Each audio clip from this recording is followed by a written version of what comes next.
இன்றைக்கி நான் போடுற விலாகு இந்த டைமுக்கு கரெக்டாக இருக்குன்னு எனக்கு தோணுது. உங்களுக்கு என்ன தோணுதோ அதை சொல்லுங்கள். இங்கே பாருங்கள், இந்த சைக்கிளில் 2 QR கோடு கொடுத்துருக்காங்க. ஒன்று மட்கார்டில் இருக்குது, இன்னொன்று வந்து இங்கே ஃப்ரண்ட்டில் இருக்குது. அது வந்து மொபைல் ஹோல்டரு. இங்கே வந்து ஆப்பை யூஸ் பண்ணி எப்படி சைக்கிளை வாடகைக்கு விடுறாங்கன்னு பார்க்க போகிறோம். இங்கே மேஜராக 2 ஆப் இருக்குது. நான் யூஸ் பண்ணுற ஆப்பு அலோ ரைடு. ஓப்பன் பண்ணிவிட்டு ஸ்கேன் பண்ணிக்கலாம். ஸ்கேன் பண்ணதும் கன்ஃபார்ம் டு அன்லாக்கு. ஆட்டோமேட்டிக்காக அதுவே அன்லாக் பண்ணிவிடுங்க சைக்கிளை. அவ்வளோதான், அன்லாக் ஆகிடுச்சு.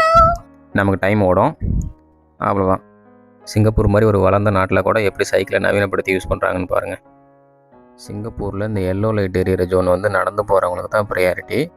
செல்ஃபோனை வச்சுட்டு நம்ம வந்து சிக்னலை கிராஸ் பண்ணிக்குவோம். சிக்னல் விழுந்துருச்சு. இந்த இடத்துக்கு கண்டிப்பாக இந்த சாங் தான் கரெக்டாக இருக்கும். எடுத்த நாள் முதல் இந்த நாள் வரை வண்டியை விடவில்லை. வண்டியை விடாம நாள் கணக்கா சுத்திக்கிட்டு இருக்கா.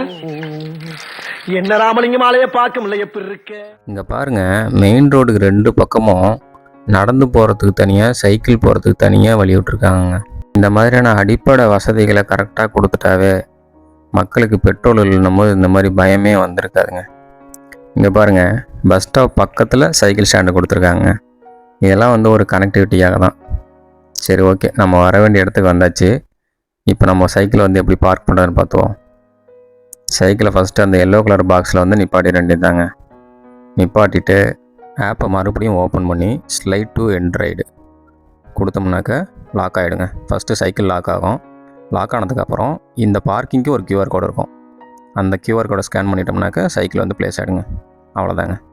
இந்த டயரை கொஞ்சம் மாத்தியா, ஏதாச்சும் ரிச்சா டயர் போடலாம்ல, அப்பப்ப காத்து இறங்குது.